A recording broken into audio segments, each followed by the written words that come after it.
Welcome back to my channel. ಎಲ್ಲರೂ ಹೇಗಿದ್ದೀರಾ? I hope you all doing good ಅಂತ. So ಇವತ್ತು ಈಗ ಟೈಮ್ ಬಂದು 6:20 ಆಗೋಕ್ಕಾಯಿತು. ಸೊ ಬೆಳಿಗ್ಗೆ 5 o'clock ಎದ್ದಿದ್ದೆ, 4:45 ಹಂಗೆ ಎದ್ದಿದ್ದೆ. ಎದ್ದು ನೆಲ್ಲೆಲ್ಲ ಒರೆಸ್ಕೊಂಡು ಮನೆಯೆಲ್ಲ ಕ್ಲೀನ್ ಮಾಡಿಕೊಂಡು, ಗ್ರಹಣ ಇತ್ತಲ್ಲ, ಸೊ ಹಾಗಾಗಿ ಗೋಮೂತ್ರ ಎಲ್ಲ ಹಾಕಿ ಮನೆಯೆಲ್ಲ ಪ್ಯೂರಿಫೈ ಮಾಡಿದ್ದಾಯಿತು. ಅದಾಗಿ ಫ್ರೆಶ್ ಆಗಿ ಬಂದು ಸ್ನಾನ ಮಾಡಿ ಪೂಜೆ ಮಾಡಿ ದೀಪ ಎಲ್ಲ ಹಚ್ಚಿದ್ದಾಯಿತು. ಇನ್ನು ತಿಂಡಿಗೆ ಇವತ್ತು ನೀರು ದೋಸೆ ಮತ್ತು ಚಟ್ನಿ ಇದು ಮಾಡಬೇಕು. ನಾನು ಹೋಗಿ ನೀರು ದೋಸೆ ಚಟ್ನಿ ಮಾಡಬೇಕು. ಬಾಕ್ಸಿಗೆ ಪ್ರಾಬಬ್ಲಿ ನಾನು ದೋಸೆ ತೊಗೊಂಡು ಹೋಗಲ್ಲ, ಅಲ್ಲೇನಾದರೂ ಊಟ ಮಾಡ್ತೀನಿ ಆಫೀಸಲ್ಲಿ. ಆ್ಯಂಡ್ ಇನ್ನು ಆಫೀಸಿಗೆಲ್ಲ ರೆಡಿ ಆಗಬೇಕು. ಹಾಗೆ ಪೂಜೆ ಎಲ್ಲ ಮಾಡಿ ಆಯಿತು. ಸೊ ನಾನಿವಾಗ ವಾಟ್ ಇಸ್ ಇಟ್, ಬೆಳಗ್ಗೆ ಬೇಗ ಎದ್ದೇಳ್ತಿದ್ದೀನಿ. ಸೊ ನಾನು ಲಾಸ್ಟ್ ಬ್ಲಾಗಲ್ಲಿ ಹೇಳಿದ್ದೆ ಅಲ್ಲ, 5 ಗಂಟೆಗೆ ಎದ್ದು 6 ಗಂಟೆ ಒಳಗಡೆಗೆ ಬ್ರಹ್ಮ ಮುಹೂರ್ತದ ಒಳಗೆ ದೀಪ ಹಚ್ಚಬೇಕು ಅಂತ ಚಾಲೆಂಜ್ ಇವಾಗ ನನಗೆ 21 days ಚಾಲೆಂಜ್ ಥರ ಬ್ರಹ್ಮ ಮುಹೂರ್ತದೊಳಗೆ ದೀಪ ಹಚ್ಚಬೇಕು ಅಂತ. ಸೊ ಇಟ್ಸ್ ಗುಡ್, ನಾನು ಹಚ್ತಾ ಇದ್ದೀನಿ. So feeling good. Entire day I feel positive. And ಇನ್ನೊಂದು ಏನಂದರೆ ಭಗವದ್ಗೀತಾ ಸ್ಟಾರ್ಟ್ ರೀಡಿಂಗ್. ನನಗೆ ಭಗವದ್ಗೀತಾ ಇತ್ತು ನನ್ನ ಹತ್ರ ತುಂಬ ಟೈಮಿಂದ ಓದಲಿಕ್ಕೆ ನಾನು ಟ್ರೈ ಮಾಡ್ತಾಯಿದ್ದೆ. But somehow it was not connecting. ನಾನು ಓದೋಕ್ಕೆ ಟ್ರೈ ಮಾಡುವಾಗ ಅರ್ಥ ಆಗ್ತಾ ಇರಲಿಲ್ಲ. But this time I connected. ಅದನ್ನು ಓದ್ಲಿಕ್ಕೆ ಸ್ಟಾರ್ಟ್ ಮಾಡಿದೆ. ನಾನು ಲೈಕ್ ಆಲ್ಮೋಸ್ಟ್ ಒಂದು 7-8 ಶ್ಲೋಕಾಸ್ ಓದಿದೆ. I feel so sad. ನನಗೆ ಕೃಷ್ಣ ಹೇಳಬೇಕಾದ್ರೆ ಅದನ್ನು ಕೇಳುವಾಗ ಕೃಷ್ಣನ ಬಗ್ಗೆನೇ ಪಾಪ ಅಂತ ಅನಿಸ್ತಾಯಿತ್ತು. Like he so selflessly helping ಜನಗಳಿಗೆ ಅಂತ. So it's very good. So ಇವಾಗಷ್ಟೇ ನಾನು ಓದೋಕ್ಕೆ ಸ್ಟಾರ್ಟ್ ಮಾಡಿದ್ದೀನಿ. ನೋಡೋಣ ಭಗವದ್ಗೀತೆ ಎಲ್ಲಿ ಕರ್ಕೊಂಡು ಹೋಗುತ್ತೆ ಅಂತ, ಎಲ್ಲಿ ಕೃಷ್ಣ ಕರ್ಕೊಂಡು ಹೋಗ್ತಾನೆ ಅಂತ. ಸರ್ವಂ ಕೃಷ್ಣಾರ್ಪಣಮಸ್ತು ಅಂತ ಹೇಳ್ತಾ ನೋಡೋಣ ಹೇಗೆ ಹೋಗುತ್ತೆ ಅಂತ. Everything is going good. ಎಲ್ಲ ಚೆನ್ನಾಗಿ ನಡೀತಿದೆ, ಚೆನ್ನಾಗಿ ಹೋಗ್ತಾಯಿದೆ. And this 21 days challenge I am loving it. I am loving new me probably. ನೋಡೋಣ, ಇಟ್ಸ್ ಜಸ್ಟ್ ಸ್ಟಾರ್ಟೆಡ್. ಹೇಗೆ ಹೋಗುತ್ತೆ, what are the changes I have noticed ಅಂತ. And my crystals are like gem. they've helped me ultimately they've helped me. ಅದೂ ಅಷ್ಟೇ, I have to make a video of it, like ಯಾವುದೆಲ್ಲ crystals ನಾನು use ಮಾಡ್ತಿದ್ದೀನಿ, ಏನೆಲ್ಲ changes ನಾನು notice ಮಾಡಿದ್ದೀನಿ ಅಂತ. ನೋಡೋಣ ಹೇಗೆ ಹೋಗುತ್ತೆ ಅಂತ. I keep updating, I keep helping you guys. ನನಗೇನಾದರೂ ಹೆಲ್ಪ್ಫುಲ್ಲಾಗಿ, ನನಗೇನಾದರೂ ಚೇಂಜಸ್ ಆಗಿದೆ ಅಂತಂದರೆ ಐ ಆಮ್ ಶ್ಯೋರ್ ನಾನು ಅದ್ರ ಬಗ್ಗೆ ನಿಮಗೆ ತಿಳಿಸ್ಕೊಡ್ತೀನಿ, ಸೊ ದ್ಯಾಟ್ ನಿಮಗೂ ಹೆಲ್ಪ್ ಆಗುತ್ತೆ ಅಂತ. ಸೊ ಇವಾಗ ನಾನೊಂದು ಬಿಸಿನೀರು ಮಾಡೋಕ್ಕಿಟ್ಟಿದ್ದೆ, ಅದು ಸ್ವಲ್ಪ ಅರಿಶಿನ ಹಾಕ್ಕೊಂಡು ಕುಡಿದು ದೋಸೆ ಮಾಡೋಕ್ಕಿಟ್ಟು ಬ್ರೇಕ್ಫಾಸ್ಟ್ಗೆ ದೋಸೆ ಮಾಡಿ ತಿಂದು ಆಫೀಸಿಗೆ ಹೊರಟು ಹೋಗಬೇಕು. ಆಫೀಸಲ್ಲಿ ಆ್ಯಸ್ ಯೂಶ್ವಲ್ ಕೆಲಸ ಇದೆ, ಮೀಟಿಂಗ್ಸ್ ಇರುತ್ತೆ. ಆ್ಯಂಡ್ ನೋಡೋಣ. ಇನ್ನು ಸಂಜೆ ಬಂದು ಮೋಸ್ಟ್ಲಿ ವಿದುಗೆ ಹುಷಾರಿಲ್ಲ, ಸ್ವಲ್ಪ ಕೆಮ್ಮಾಗಿದೆ. ಇಲ್ಲಿಗೆ ಬಂದಿದ್ದಾರೆ ಅಮ್ಮ ಮತ್ತು ವಿದು ಅಮ್ಮ ಎಲ್ಲ. ಸೊ ಸಂಜೆ ಕ್ಲಿನಿಕ್ಕಿಗೆ ಹೋಗಬೇಕಾಗುತ್ತೆ ಪ್ರಾಬಬಲಿ. ಅವನಿಗೆ ಹುಷಾರಿಲ್ಲ, ಸ್ವಲ್ಪ ಕೆಮ್ಮು, ಧ್ವನಿಗೆ ತೋರಿಸೋ ಡಾಕ್ಟರ್ ಹತ್ರ ತೋರಿಸ್ಕೊಂಡು ಬರೋಣ ಅಂತ. ಸೊ ಸಂಜೆ ಪ್ರಾಬಬಲಿ ಆಫೀಸಿಂದ ಬಂದು ಕ್ಲಿನಿಕ್ಕಿಗೆ ಹೋಗಬೇಕು. ಅಲ್ಲಿಂದ ಬಂದು ಕುಕ್ ಮಾಡಬೇಕು, ಊಟ ಮಾಡಬೇಕು, ನಿದ್ದೆ ಮಾಡಬೇಕು. And that's it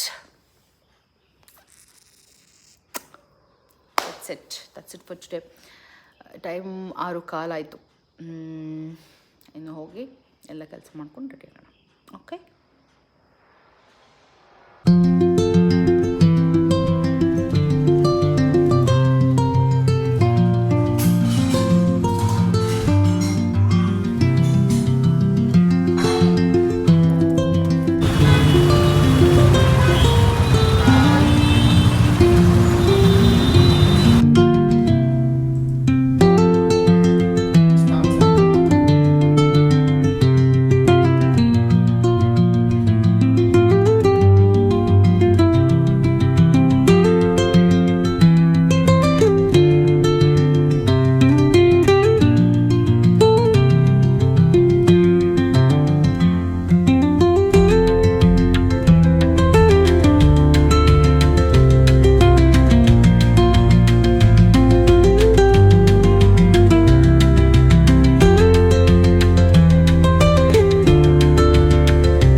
it's 12 o'clock, ರಾತ್ರಿ ಆಯಿತು.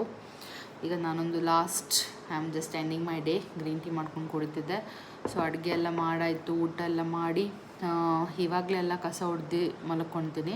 ಸೊ ದಟ್ ನಾಳೆ ಬೆಳಗ್ಗೆ ಈಗೇನು 5 ಗಂಟೆಗೆ ಎದ್ದೇಳುವಾಗ ನೆಲ ಒರೆಸ್ಕೊಂಡು ಡೈರೆಕ್ಟ್ ಸ್ನಾನ ಮಾಡಿ ಪೂಜೆ ಮಾಡ್ಬೋದು. And then again I have to start my day. So ಇದಾಗಿತ್ತು ಇವತ್ತಿದ್ದು ಬ್ಲಾಗ್ ಗೈಸ್. ಏನಿಲ್ಲ, ಆ್ಯಸ್ ಯೂಶ್ವಲ್ ಜಸ್ಟ್ ಎದ್ದೇಳೋದು, ಆಫೀಸ್ಗೆ ಹೋಗೋದು, ಮನೆಗೆ ಬರೋದು, ಮನೆ ಕೆಲಸ, ಮಕ್ಕಳನ್ನ ನೋಡ್ಕೊಳ್ಳೋದು, ಧ್ವನಿ ನೋಡ್ಕೊಳ್ಳೋದು. And it's hectic. It's been ತುಂಬ ಟೈಮ್ ಆಗಿತ್ತು ಬ್ಲಾಗ್ ಮಾಡಬೇಕು ಅಂದ್ಕೊತಾ ಇದ್ದೆ. ನನಗೆ ಟೈಮೇ ಸಿಗ್ತಾ ಇರಲಿಲ್ಲ. I was so occupied and busy. So ಇವತ್ತೊಂದು ಡೇ ಇನ್ ಮೈ ಲೈಫ್ ಮಾಡಿದೆ. ನನಗೆ ಎಲ್ಲೆಲ್ಲಿ ಏನೋ ಸಾಧ್ಯ ಆಯಿತು ಅಲ್ಲಲ್ಲಿ ಐ ಹ್ಯಾವ್ ಟೇಕನ್ ಕ್ಲಿಪ್ಸ್. ಇಲ್ಲಾಂದರೆ ಒಮ್ಮೊಮ್ಮೆ ಮರ್ತೇ ಹೋಗ್ಬಿಟ್ಟಿರುತ್ತೆ ಇವತ್ತು ವ್ಲಾಗ್ ಮಾಡ್ತಿದ್ದೀನಿ ಅಂತ. ಅಷ್ಟು ಮೈಂಡ್ ಆಕ್ಯುಪೈಡ್ ಆಗಿರುತ್ತೆ ಕೆಲಸ ಅಂತ. ಬಿಕಾಸ್ ನಾನು ಯಾವ್ದು ಏನು ಮಾಡ್ತಾಯಿದ್ರು obviously I have to give 100%. ಇವಾಗ ಆಫೀಸಲ್ಲಿದ್ದರೆ I have to give my 100% attention there. ಆವಾಗ ಬ್ಲಾಗ್ ವಿಷಯ ಮರ್ತೋಗ್ಬಿಡ್ತೀನಿ. ಆ್ಯಂಡ್ ಬ್ರೇಕ್ ಹೋಗುವಾಗ ಮಾತ್ರ I will take some of the clips. And obviously ಆಫೀಸಿದು ಏನೋ what I am working and all, that's a data things and all, I can't take video ಅಲ್ಲೆಲ್ಲ. So break ಇರುವಾಗ ಸ್ವಲ್ಪ ವೀಡಿಯೋಸ್ ತೊಗೊಳ್ಳೋದು. ಆ್ಯಂಡ್ ಮನೆಗೆ ಬರುವಾಗ ಎಲ್ಲೆಲ್ಲಿ ನೆನಪಾಗುತ್ತೆ ಅಲ್ಲಿ ತೊಗೊಳ್ಳೋದು. ಬಿಕಾಸ್ ನಾನು ವೀಡಿಯೋ ತೆಗಿತಾ ಇರ್ತೀನಿ, ಸಡನ್ ಧ್ವನಿ ಏನಕ್ಕೋ ಅಳ್ತಾಳೆ, ಏನಾದರೂ ಒಂದು ಆಗಿರುತ್ತೆ. ಸೊ ಅವಳ ಹತ್ರ ಓಡೋಗುವಾಗ ವೀಡಿಯೋ ತೊಗೊಳ್ಳೋದು ಮರ್ತೋಗ್ಬಿಟ್ಟಿರುತ್ತೆ. ಹಾಗೆ ಎಲ್ಲೆಲ್ಲಿ ಟೈಮ್ ಸಿಕ್ತು, ಎಲ್ಲೆಲ್ಲಿ ನೆನಪಾಯಿತು ಅಲ್ಲೆಲ್ಲ ವೀಡಿಯೋಸ್ ತಗೊಂಡೆ. ಇನ್ನು ಇವತ್ತು ಮುಗೀತು. ಇನ್ನು ನಾಳೆದು ಎದ್ದೇಳಬೇಕು ಬೆಳಗ್ಗೆ. ಎದ್ದು ಡೈರೆಕ್ಟ್ ಕಸ ಹೊಡೆದಿರ್ತೀನಲ್ಲ, ಸೊ ನೆಲ ಒರೆಸ್ಕೊಂಡು ಸ್ನಾನ ಮಾಡಿಕೊಂಡು ಪೂಜೆ ಮಾಡಿಕೊಂಡು ಬ್ರೇಕ್ಫಾಸ್ಟ್ ಪ್ರಿಪೇರ್ ಮಾಡೋದು, ಆಫೀಸಿಗೆ ಹೋಗೋದು, ಬರೋದು, ರಾತ್ರಿ ಡಿನ್ನರ್ ಪ್ರಿಪೇರ್ ಮಾಡೋದು, ಮಲ್ಕೊಳ್ಳೋದು. ಸೊ ಇದೇ ಆಗಿರುತ್ತೆ my day in my life ವ್ಲಾಗ್ಸ. ಹಾಗೆ ಇವತ್ತು ಸ್ವಲ್ಪ ಆಫೀಸಿಂದ ಬಂದು ವಿದುಗೆ ಸ್ವಲ್ಪ ಹುಷಾರಿರಲಿಲ್ಲ. ಸೊ ಹಾಗಾಗಿ ಹಾಸ್ಪಿಟಲ್ ಹೋಗಿದ್ವಿ.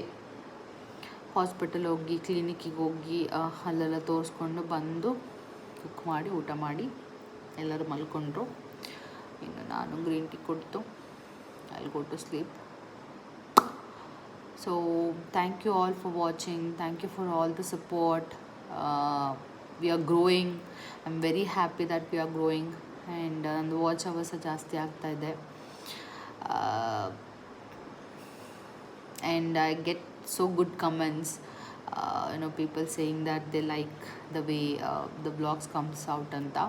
I'm very happy and grateful for all the support. ನಂಗೆ ಆ್ಯಕ್ಚುಲಿ ಸಿಟ್ ಡೌನ್ ವೀಡಿಯೋ ಮಾಡಬೇಕು, ತುಂಬ ವಿಷಯಗಳು ಶೇರ್ ಮಾಡೋಕ್ಕಿದೆ ಅಂತ. ಬಟ್ ನನಗೆ ಟೈಮೇ ಸಿಗ್ತಾ ಇಲ್ಲ, ಆಫೀಸ್ ಅದು ಇದು ಕೆಲಸ ಅಂತ. I am so occupied. ನೋಡೋಣ, ಐ ಟ್ರೈ ಡೂಯಿಂಗ್. ಎಲ್ಲರೂ ಬೇಗ ಎಲ್ಲರಿಗೆ ಶೇರ್ ಮಾಡಿ, ನಮಗೆ ದುಡ್ಡು ಬರೋಂಗೆ ಮಾಡಿ, ಆಗ ಜಾಬ್ ಬಿಟ್ಟು ಬ್ಲಾಗ್ ಮಾಡ್ಕೊಂಡು ಕೂತ್ಕೊಳ್ಳೋದು, ಫುಲ್ ಟೈಮ್ ಬ್ಲಾಗ್ ಮಾಡ್ಬೋದು ಅಂತ. ಓಕೆ, ಸೊ ಆದಷ್ಟು ಬೇಗ ನಾನು ಸಿಟ್ ಡೌನ್ ವೀಡಿಯೋ ಮಾಡ್ತೀನಿ. ಬಿಕಾಸ್ ನಾನು ಸ್ವಲ್ಪ ಧ್ವನಿದ್ದು ಕ್ವೆಶನ್ಸ್ ಎಲ್ಲ ಕೇಳ್ತಾಯಿದ್ರು, ಯಾವ ಪ್ರಾಡಕ್ಟ್ ಯೂಸ್ ಮಾಡ್ತೀರಾ ಏನು ಅದೆಲ್ಲ ಅಂತ. ಸೊ ಅದನ್ನು ಬ್ಲಾಗ್ ಮಾಡಬೇಕು, ನನಗೆ ಟೈಮ್ ಸಿಕ್ಕದೆ, like it's just keep on postponing. ಇನ್ನು ಈ ವೀಕ್ ಧ್ವನಿದು ಕೂದಲು ತೆಗ್ಸ್ಲಿಕ್ಕೆಲ್ಲ ಹೋಗಬೇಕು. ಅದೆಲ್ಲ obviously I will take a blog of it. ಎಲ್ಲಿ ಹೋಗ್ತಿದ್ದೀವಿ ಏನು ಅಂತೆಲ್ಲ I will update you. So ya guys, thank you all for watching. ಟಾಟಾ, bye bye, see you, good night.